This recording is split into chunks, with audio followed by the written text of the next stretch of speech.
Je crois qu'être monarchiste, c'est simplement au Canada être en faveur de nos institutions actuelles. Donc d'avoir un premier ministre élu démocratiquement qui doit répondre au Parlement, mais en même temps d'avoir une institution qui chapeaute, qui est plus englobante que la chose politique, d'avoir une institution apolitique, la couronne au Canada. Je pense que c'est une façon de se réunir ensemble comme Canadiens, au-delà de nos différences politiques. Puis c'est pour ça que je suis monarchiste. Sur des priorités dans lesquelles je me situe au jour le jour, je me considère Canadien en premier lieu, donc c'est la première étape. C'est ici que je suis né, c'est ce qui me représente. Dans un pays si vaste comme le Canada, c'est sûr que ça nous prend quelque chose qui nous unit ensemble, 36 millions sur un si vaste territoire. Ça nous prend une essence, quelque chose qui nous rejoint tous. Je crois que c'est nos valeurs qui font en sorte que le Canada, c'est un pays uni, fort, qui va prospérer à jamais. Puis à l'intérieur de ça, se joint la monarchie, puisque la monarchie, c'est à la base même du Canada, de son système parlementaire, de sa démocratie, de son histoire aussi, puisque la monarchie, c'est pas récent, c'est une institution historique dans laquelle on a grandi tous et chacun, même si c'est pas dans notre quotidien. Elle nous côtoie au jour le jour simplement par les lois, parce que chaque loi est basée sur une autorité au-dessus, donc que ce soit le plus neutre possible. Puis finalement aussi, on est au Québec, donc je suis québécois aussi, c'est ma province dans laquelle j'ai grandi. Si je parle français, j'habite au Québec, j'habite à Montréal. Puis le Québec dans tout ça, c'est une province comme une autre, par notre diversité, par notre lien avec la monarchie aussi, le fait que Sa Majesté aussi puisse diffuser des messages en français, je crois que ça l'aide aussi au sentiment d'appartenance à la monarchie que les Canadiens francophones, les Québécois ont avec la... Je suis monarchiste parce que je trouve que la monarchie est importante dans la mesure où elle contribue à ancrer le pays dans une continuité historique et à perpétuer des traditions et des symboles qui sont importants pour ce pays, spécialement quand c'est un pays aussi neuf que le Canada. Et chaque pays a besoin de symboles très importants pour son identité.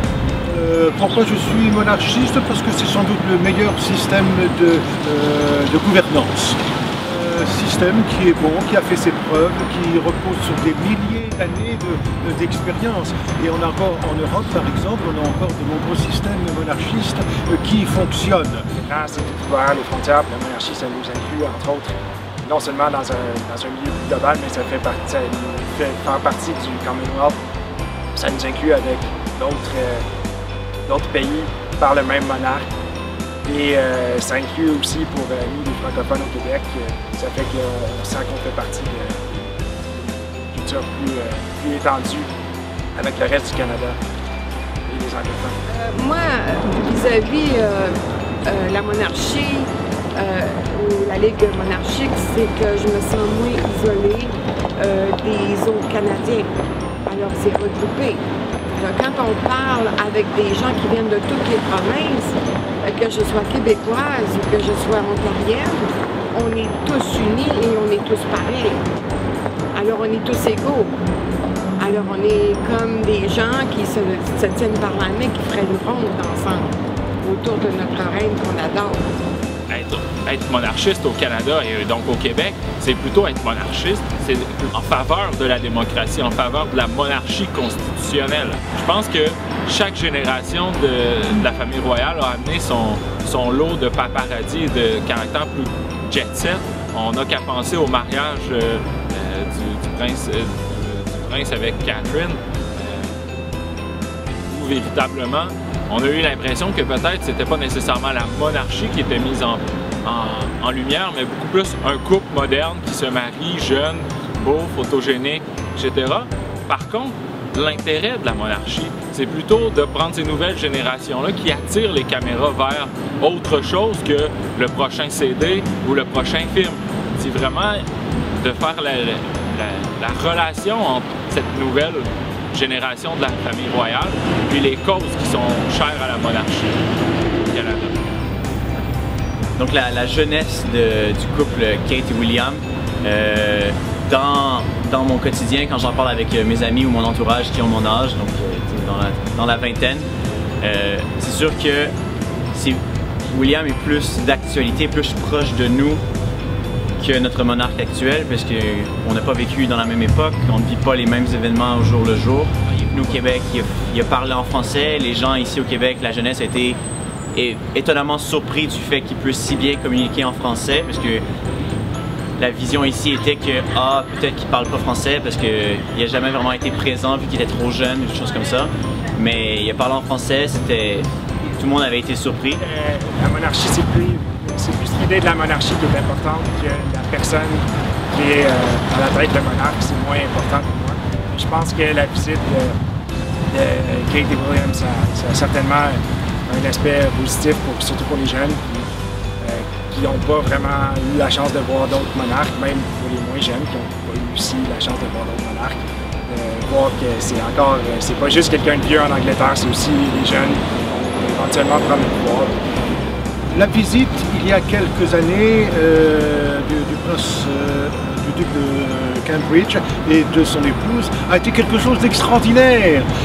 Ce jeune, si jeune, si intelligent, si dynamique, sa femme si belle, si intelligente, si dynamique. Je pense que tout a été apprécié par les Québécois et surtout par les Canadiens. C'est ça, l'écart d'âge entre William et Charles est assez grand. Charles régnera pour, on ne peut prédire combien d'années, mais c'est sûr que William, lui, va être là pour encore très longtemps.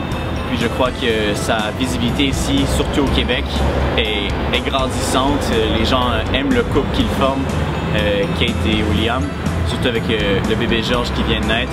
Je crois que l'avenir de la monarchie au Québec va passer par l'apport de William et Kate et du bébé George dans l'actualité. En fait, je pense que la monarchie au Québec est mal compris parce qu'au Québec, on est habitué de Louis XIV, on est habitué de la monarchie française, de droit divin, absolutiste, antidémocratique. Et donc au Québec, lorsque vous vous promenez sur la rue, on vous dira être monarchiste, c'est être antidémocratique. Mais en fait, la monarchie au Québec, effectivement, dans les 50 dernières années, a été plutôt malmenée, tantôt par les souverainistes, tantôt par une relecture de l'histoire, et que aujourd'hui, je pense qu'il y a beaucoup moins d'agressivité envers la monarchie, peut-être beaucoup plus d'ouverture, sans être pour autant fondamentalement monarchiste. Lorsqu'on se promène sur la rue au Québec, maintenant, il y a peut-être un petit peu plus d'intérêt. La nouvelle génération de membres de la famille royale y est pour beaucoup. Donc, il y a tout cet intérêt-là. Puis, il ne faut pas oublier non plus au Québec, dans les années 30, dans les années 40, on était fondamentalement monarchiste. Ce que peuvent faire les Québécois pour la renaissance de la monarchie au Québec, et d'abord, c'est d'accepter le fait que, en effet, notre chef d'État et Sa Majesté la Reine Élisabeth II, reine du Canada et non pas pour nous reine d'Angleterre. Le plus grand défi d'être intéressé par la monarchie au Québec, c'est qu'il y a un manque d'intérêt pour ça. Les gens ne sont pas renseignés. Ils pensent que c'est des choses qui datent du passé. C'est pas si dans le passé que ça.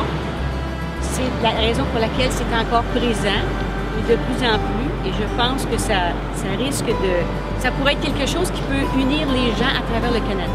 Donc, ce que la Ligue fait ici au Québec au cours des dernières années, bien, en fait, depuis la visite de William et Kate après leur mariage, donc leur voyage, leur présence au Québec a été très médiatisée.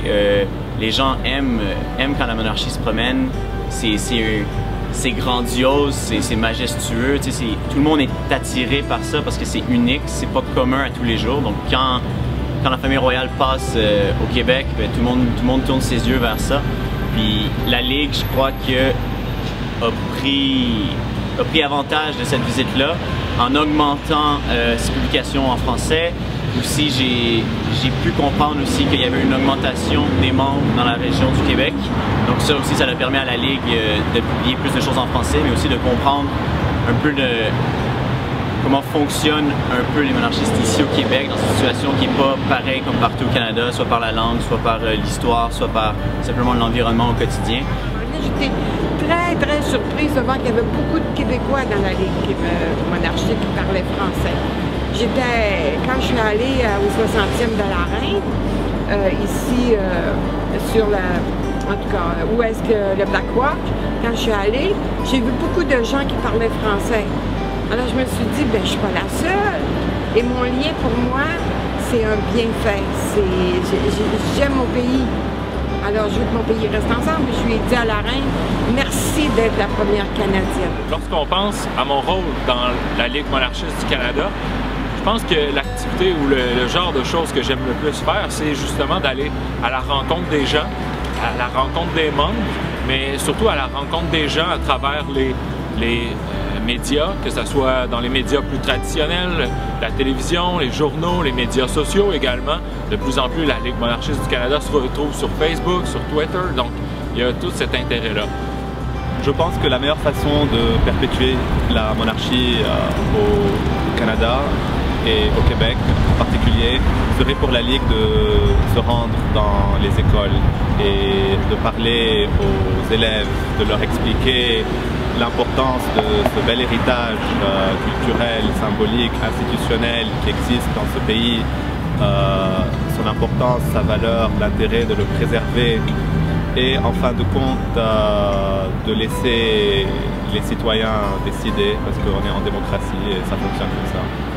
Je pense que ce qui est encore frustrant au Québec aujourd'hui, lorsqu'on parle de la monarchie, et puis je vis ça jusqu'à un certain point à tous les jours en tant que membre de la Ligue monarchiste du Canada, c'est de faire encore face à certains préjugés qui sont très enracinés aujourd'hui dans la culture populaire et qui sont pas particulièrement toujours historiquement fondés. Il y a beaucoup de perceptions ou de préjugés auxquels il faut faire face. C'est probablement ce qui est le plus difficile ou ce qui, des fois, est un petit peu frustrant. Le travail de la Ligue monarchique, c'est qu'il veut faire connaître la monarchie elle-même et qu'est-ce qu'elle fait pour nous. Qu'est-ce qu'elle fait dans le Canada. Pourquoi on est là. Pourquoi qu'on veut vraiment que ça arrive, que ça... En fait, ça fait unir les Canadiens.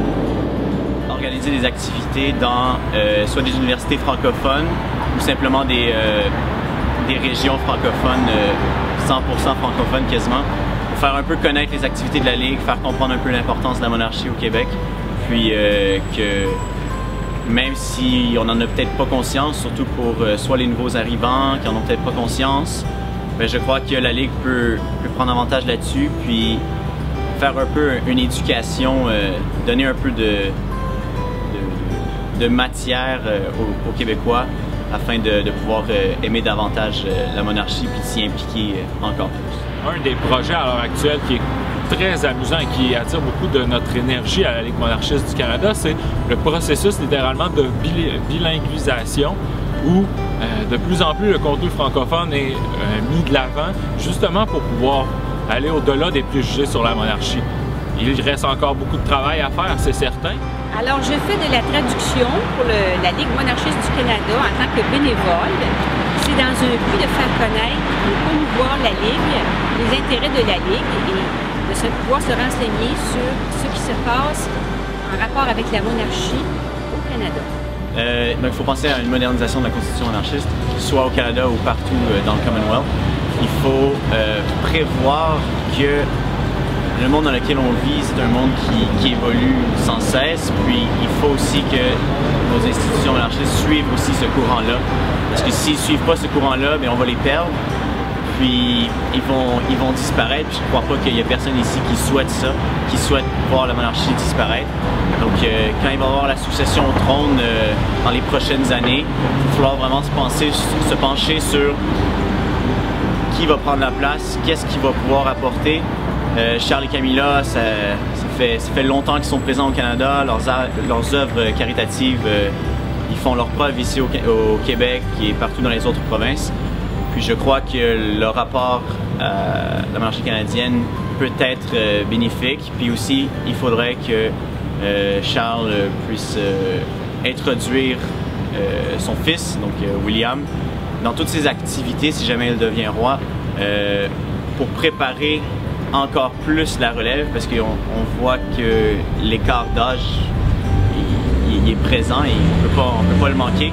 Le plus amusant en fait lorsqu'on est membre de la Ligue monarchiste du Canada, c'est la première fois que je réponds au téléphone pour un journaliste ou que je croise quelqu'un sur la rue qui me dit « Oh, Monsieur Boisvert, vous me semblez plutôt jeune. Oh, Monsieur Boisvert, vous me semblez pas parler anglais si bien que ça. » Effectivement, donc d'aller au-delà de ce préjugé où chaque monarchiste au Québec doit habiter Westmount, avoir une famille complètement anglophone. Donc, il y a toujours ce côté très amusant. Donc, de voir qu'on peut être jeune, francophone et monarchiste dans la même phrase.